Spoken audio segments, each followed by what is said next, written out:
Welcome to Rhythm Bass and Plays Curatorial Talk. Today's program is part of CCCADI's 5-month series celebrating the circulations and migration of Black music in social spaces entitled Rhythm, Bass, and Place Connections and Reflections on Music of the African Diaspora. My name is Sabine Blaizin, and I am the Director of Programs here at CCCADI. The Caribbean Cultural Center African Diaspora Institute is dedicated to advancing cultural equity, racial and social justice for African descendant communities through arts, culture, education, and media. CCCADI's work is critical to empowering our communities, and I invite you to support our 45 plus year legacy by making a gift of any amount today. Our strength is in our numbers and our solidarity to one another. So, no matter how small or large your contribution, know that you're making a lasting impact. So, simply click the donate button at cccadi.org. Thank you. I would like to now introduce Lynnée Denise, our amazing curator for our Rhythm, Bass, and Play series, and I will moderate today's conversation. Greetings, Lynnée. Greetings, greetings. How you doing? Hi. How are you? Good, good, good. We're on the flip side now. Typically, you've been moderating the great artists, scholars, activists, thinkers, leaders who've been part of Rhythm, Bass, and Place. So I want to just start off by thanking you for all the work that you've done. It's already been 5 months. Thank Um, you. Yeah, so this is an opportunity for our audience to get to know you a little bit better, and your vision for the 5 months and what you have going on, right? Yes. So, why did you choose to work with Kadi as a curator? I mean, beyond it being, an incredible organization, it's an organization whose mission work is aligned with my, I think, overall life purpose, which is to think critically about the interrelationships and the interdependence um, that happens in the African diaspora, while absolutely paying attention to like specificity and distinction, right? So like Kadi has amazing programming that focuses on, maybe Afro Latin religion or African Yes. Caribbean music, or right. So that it's like, yes, we're talking about the African diaspora, but let us also understand that there are unique positions that everyone occupies in the African diaspora. So to have the opportunity to explore that through the realm of music Hmm. was amazing. And so I'm happy that you all wanted to even partner with me. Thank you. Oh my gosh, thank you for sharing that. As we focus on our Pan Africanness, our Pan Caribbeanness for over 45 years, there's so many avenues and ways for us to celebrate who we are. And you bring such a unique perspective in looking at geography, but also Black music and how that shaped the places and spaces that we, listen and dance and experience each other and music. So, um, what if you have one? What was like your favorite part of the five month series, or the most exciting? I mean, I think to be honest, just the openness, the flexibility of the organization, and the ways in which this organization is a well oiled machine and institution that I was able to simply plug into with the support, I think, of, intricate, collective, team based planning. Like it was the actual ease in the planning. It was the excitement that artists had. So aside from this collective energy that was invested in seeing the success of the program, it was also the artists who were excited. So, That's right. it was great to be able to like have this organization as being part of the invitation, because they were like, what? Absolutely, we are honored to be part of this like institution and to be able to share our work in this context. So I would say the most exciting thing was the actual organization itself. And quite honestly, working with you, Sabine, as a DJ, as a dancer, as a Oh, woman of wow. diaspora, as a Haitian, woman who, grew up in the Bronx. I mean, that's ideal for me as someone who is like directing this Mm-hmm. vision. Um, that's a win-win situation because of how much I also respect your ear and your mind. And Mm-hmm. working with Remain as also a primary sort of like thought leader. So it's really been an amazing experience to collaborate. Mm-hmm, mm-hmm. Excellent, excellent. Well, thank you so much. Shout out to Kadi. Shout out to the extended staff and team that has made all this possible and bring this vision together. Tremaine is our senior program associate who worked closely with us in building out Rhythm Base in Place. Our tech behind the scenes. Shout out to Mario as well, our digital Mario. producer, and all the amazing staff, our executive director, Melody, who trusted in this process and vision as well, our communications team, just all the good folks. So I just want to take this opportunity and shout us out. And thank you, Lynnée, for mentioning that, we've been in the underground music scene for many, many years and crossed paths and shared music together and played together as you're a fellow DJ as well. So it was an honor and it is an honor to work with you in this way. So thank you. Thank you. Thank you. So, as part of the 5-month series, of course, we have this amazing photography exhibition celebrating not only the 50th anniversary of hip hop, but just like where it stems from, the communities that were built. Um, that were existing in the South Bronx, and it spanned, years from the 70s to the 2000s. So shout out to photographers Joe Conzo, and also Malik Yusuf Kumbo. Mhm. So, in thinking about this exhibit, right, is there a particular time period in which, you know, it sort of sparked a light in you? That's a large time frame, but, our music and our history is infinite, right? But Mhm. we took this chunk of time between the 70s and 2000s. And why was that important? And within that time frame, is there any particular time period that you're most interested in?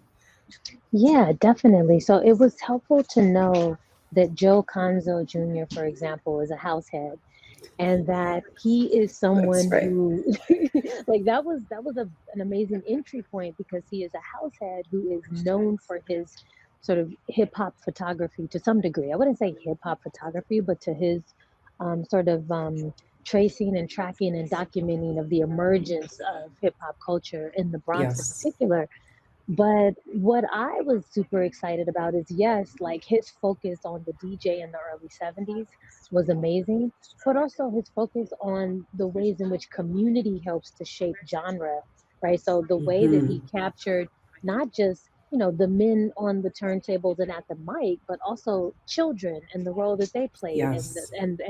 women and the role that they played, and elders and the roles that they played, whether it's in, the roles they played in mobilizing communities to protest against certain racist movies being made in the Hmm. Bronx, or whether Hmm. it's Hmm. like, community members um, gathering folks to have a skate party on the block, like it was about the fact that hip hop and house music, A, is absolutely a genre of music that was made in community, but then That's B, right.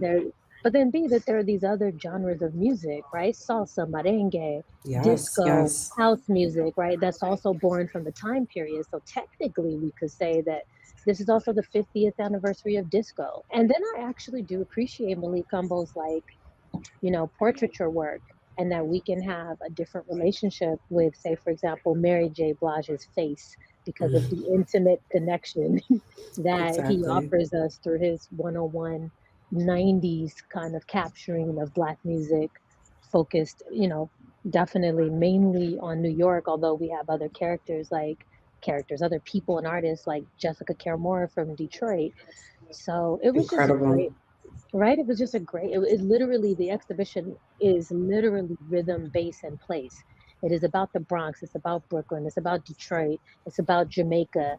right? And so, and other places where Black music culture contributed to hip hop and disco and house, That's right. regardless from where they were in the diaspora. So I think the exhibition captures the expansiveness of Black music and the Hmm. community behind it. And that's what makes it so unique and special, right? That we're naming the places and the people and the experiences that help shape an entire global culture and really give honor to the originators, the pioneers, the regions that it's come from. So I think that's what Totally. makes rhythm based in place really, really, really unique. Mhm. In thinking through like curating and collaborating, you know, and building out rhythm base in place, what do you think is the primary like challenge facing exhibits like ours today? I want to say, like it's interesting to have curated this program during this 50th anniversary of hip hop because I would say the challenge is maybe um, the work it takes to pull in multiple generations to Oh, appreciate this that's moment, right. right? Yeah. Because that's a long time span. And the question is like, where do you enter? And because sometimes maybe Mm, where you enter determines how you value the moment, right? Are you that's right. entering like me? Are you entering in the 80s? I'm entering in the 80s, but it allowed for a kind of range because in the 80s is when sampling is born, right? And so I am through DJs learning about what music is coming out of the 60s and the 70s, right? But Right. by the time, say, maybe you meet, you know, BIG, the notorious BIG, and he's Mm, sampling Juicy Fruit, and it's 1993, and sampling doesn't have the same kind of almost like visibility or cultural relevance that it did in the 80s, then you that's right. may not necessarily be so excited about learning that that Juicy Fruit sample is from Entume. So I think the challenge is like maybe in figuring out Mm, the intergenerational investment in a 50th anniversary of the history of, the 50th anniversary of rhythm, bass, and place, period, right, right? Like right. 50 years of this. Where do you enter? Yeah, and when you think of, when you think of celebrating hip hop, there is one particular era, right? That old school hip hop era or the Hmm. commercialization behind Hmm. that. And I've seen that throughout these Hmm. 5 months, either pop up exhibits or events. And I'm like, oh, I didn't know that was going on. Well, that's great that we have multiple places. Hmm. Um, and celebrations of the 50th anniversary, but there's something about that authenticity, but also telling the full story and how we've evolved and changed and shifted even within the culture of hip hop.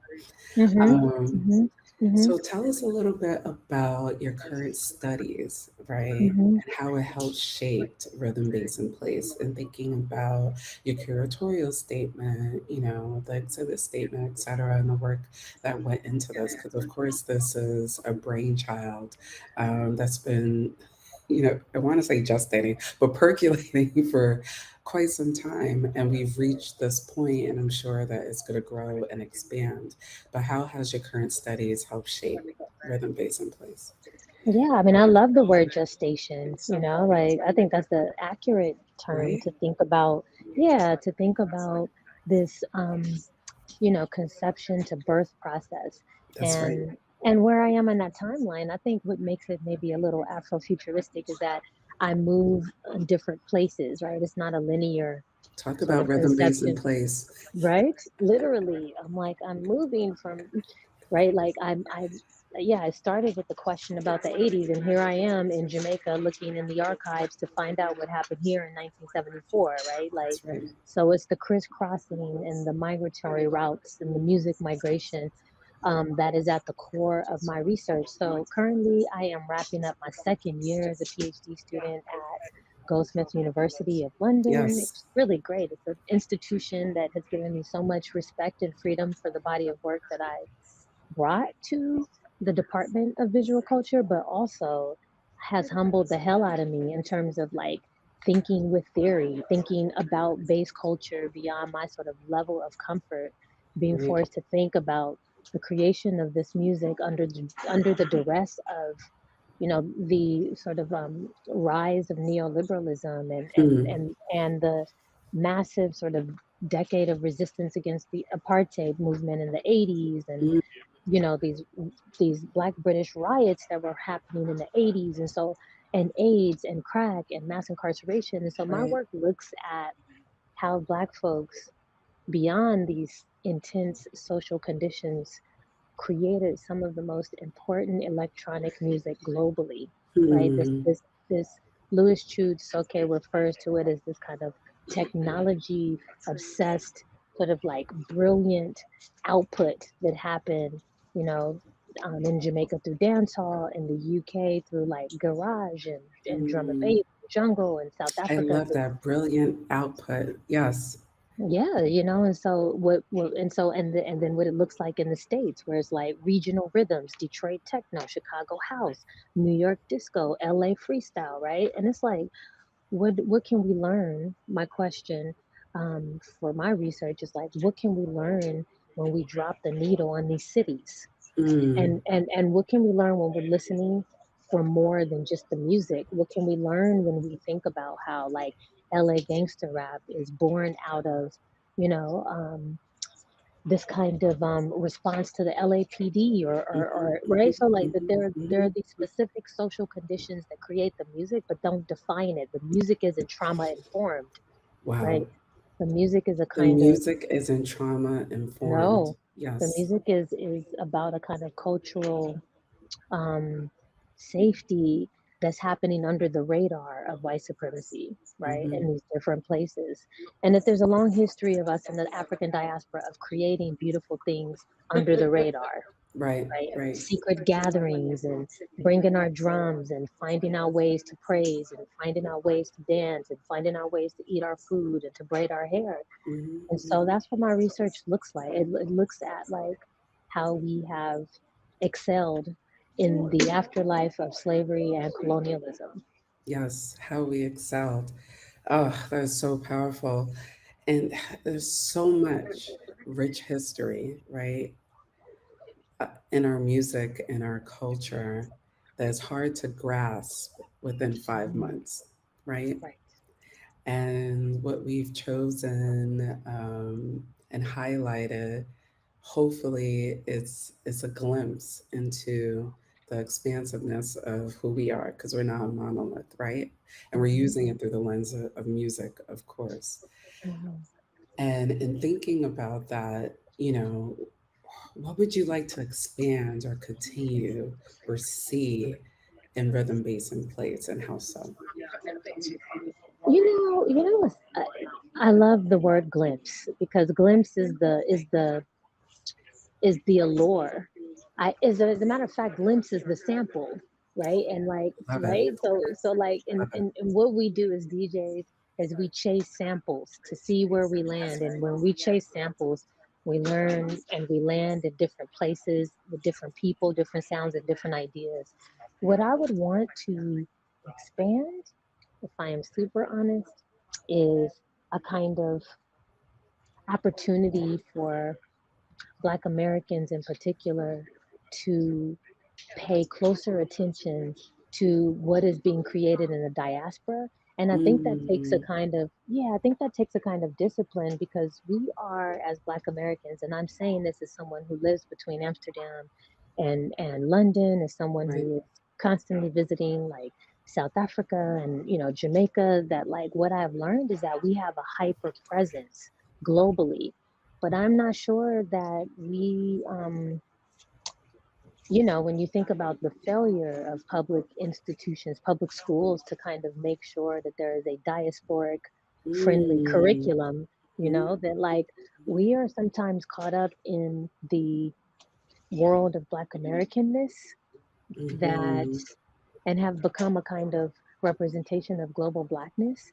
I would like to expand mm, the mhm. opportunity for Black Americans to think about and to ask more questions and to have more curiosity around, Black life in other places in the world. So that would just be like, so Wow. yeah, yeah. I mean, That is such a key point because we've been, or African American or Black American culture has been so appropriated throughout the That too. world, even That too. unfortunately, even amongst us as For global sure. Black folks, For right? sure.